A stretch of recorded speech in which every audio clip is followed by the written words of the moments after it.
Okay, so a quick little review from what you did yesterday. A polar curve is the graph of a function using the polar coordinate system. Polar curves are defined by points that are a variable distance from the origin, the pole, depending on the angle measured off the positive x-axis. Polar points are represented by the pair of ordered coordinates r theta, which can be obtained from the rectangular coordinate x, y. So, using the coordinates x, comma, y, we can construct a right triangle with lengths of the legs x and y. And then this would be our r and this would be our theta.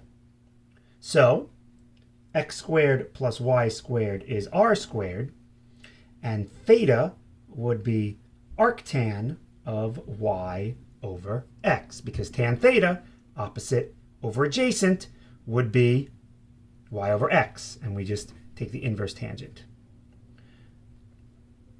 Similarly, we can find values for x and y in terms of the polar coordinates r and theta, if I call this point r theta, by using right triangle trigonometry. The sine of theta is equal to the opposite over the hypotenuse. So y is r sine theta, and the cosine of theta would be the adjacent over the hypotenuse, which means x is r cosine theta.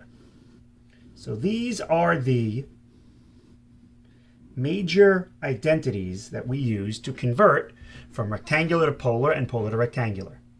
And just to note, the quadrant in which a polar point resides is determined by the value of theta and the sine of r. So if r is positive, then we go by normal graphing. Between 0 and pi over 2 we're in the first quadrant.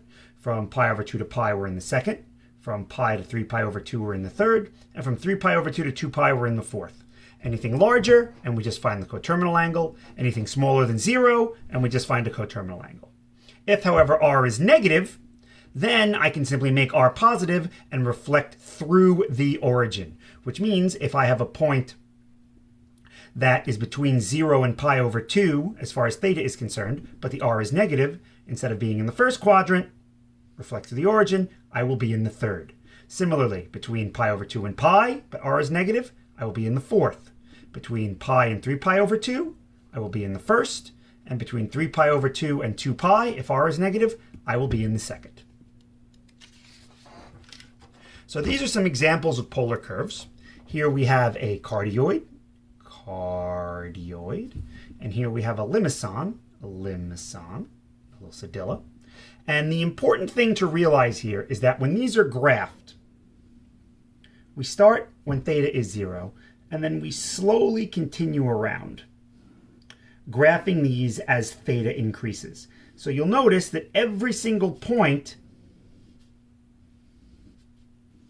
on this graph is dependent upon its radial distance from the origin. In this case, when I do that, all of these lines go from the origin or the pole directly to the graph.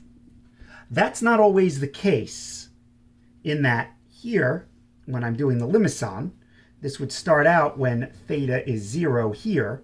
And you notice when I do this, now my lines are not only intersecting this region, but they're also intersecting the little loop here. And this is going to come into play when we deal with areas.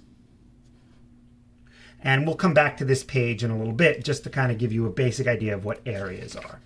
So, that being said, given the point r theta on a polar function r equals f of theta, it is possible to find the equation of the line tangent to the curve by calculating the equivalent rectangular coordinates, calculating the derivative, and then using the point slope equation of a line y minus 1 equals m times x minus x1.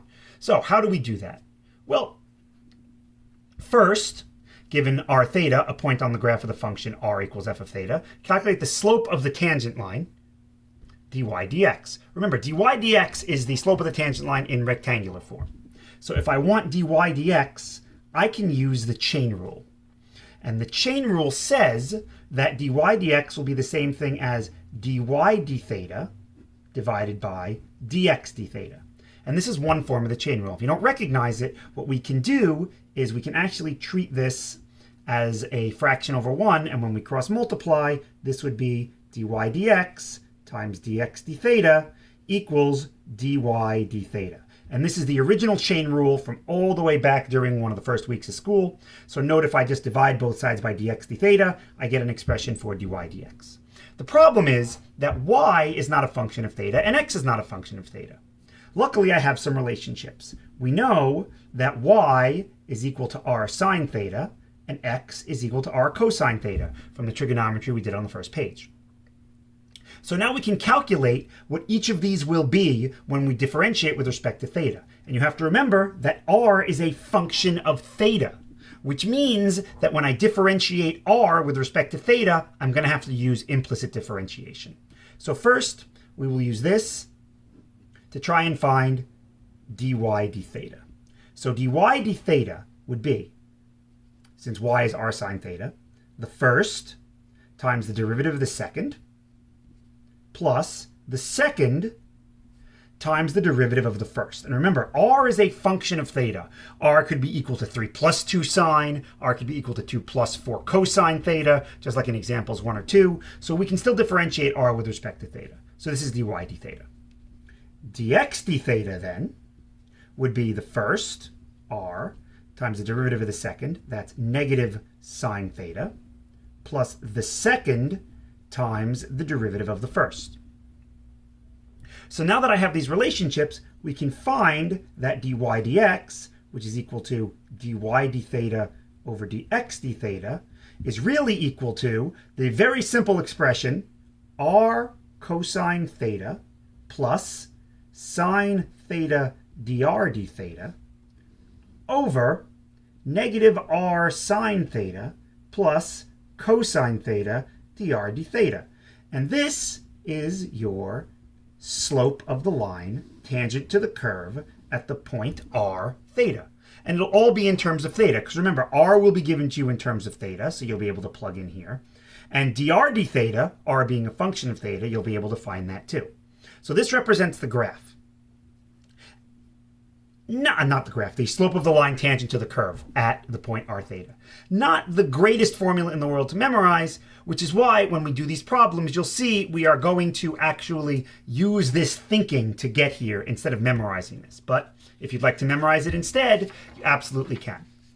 So, determine the equation of the line tangent to, or determine the equation of the tangent line to r equals 3 plus 8 sine theta, when theta equals pi over 6, right there, pi over 6. So the first thing it might help to do, pi over 6 is 30 degrees. So I could try and figure out where I am here. Let's see, when theta is 0, sine of 0 is 0, so that's 3 plus 0, so r is 3, so this is where we start.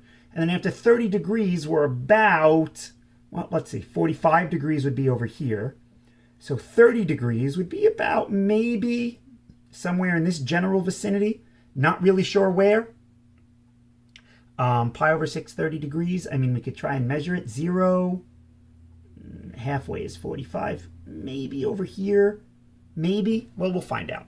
So, we need the equation of the tangent line. So the first thing we're going to find is we're going to find y and we're going to find x. Because remember, the equation of the tangent line is y minus y1 equals m x minus x1. So the first thing we do is y equals r sine theta.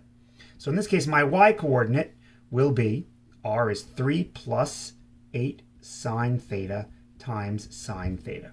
So at theta equals pi over 6, y will be 3 plus 8. The sine of pi over 6, or 30 degrees, is 1/2.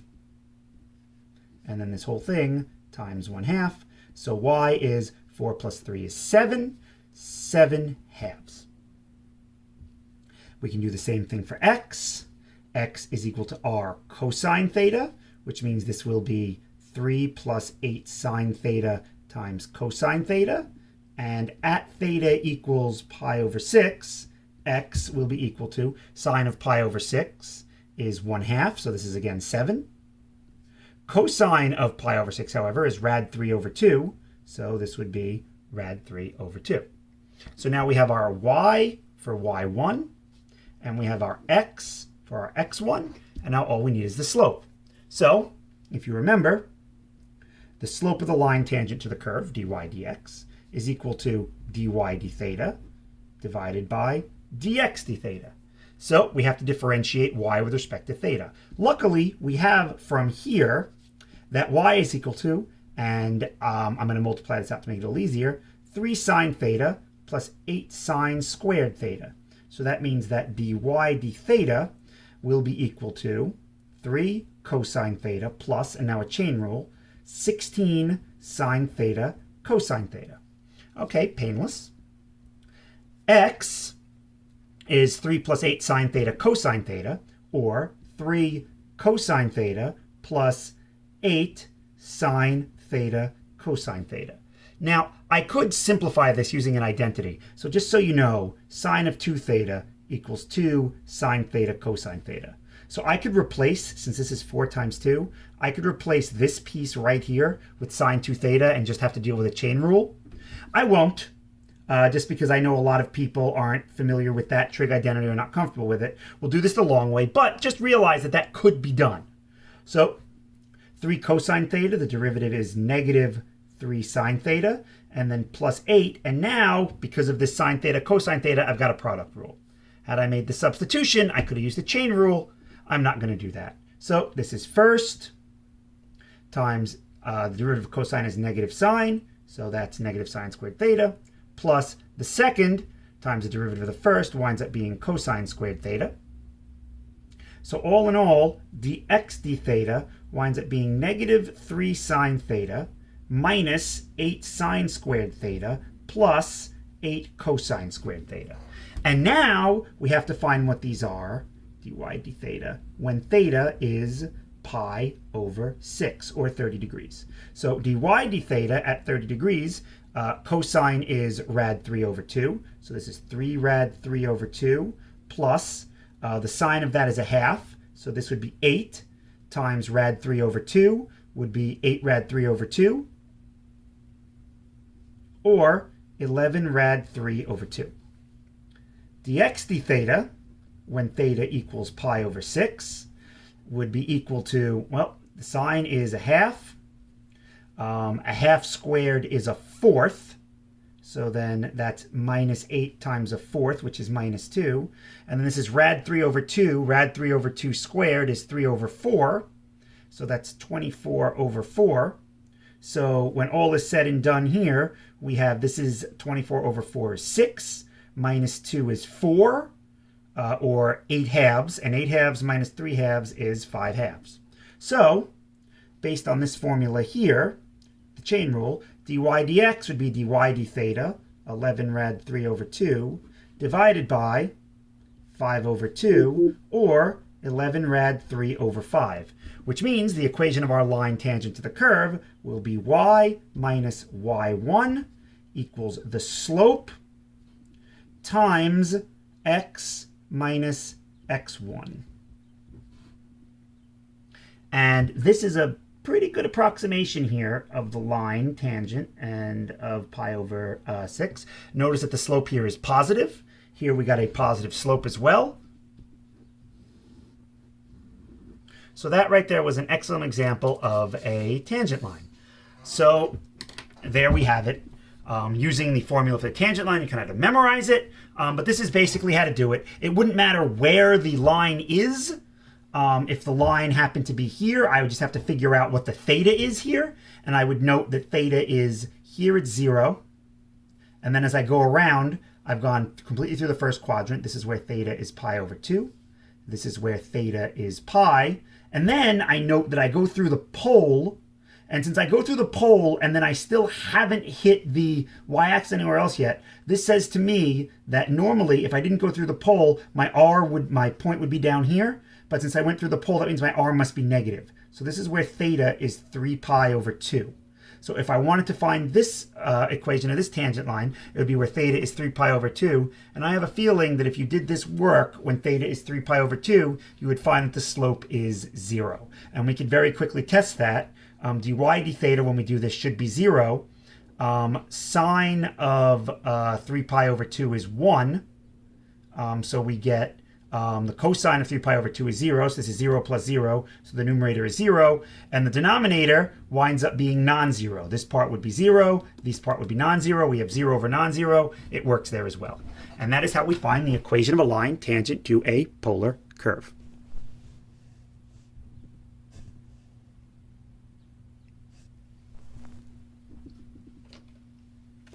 This gets the seal of approval.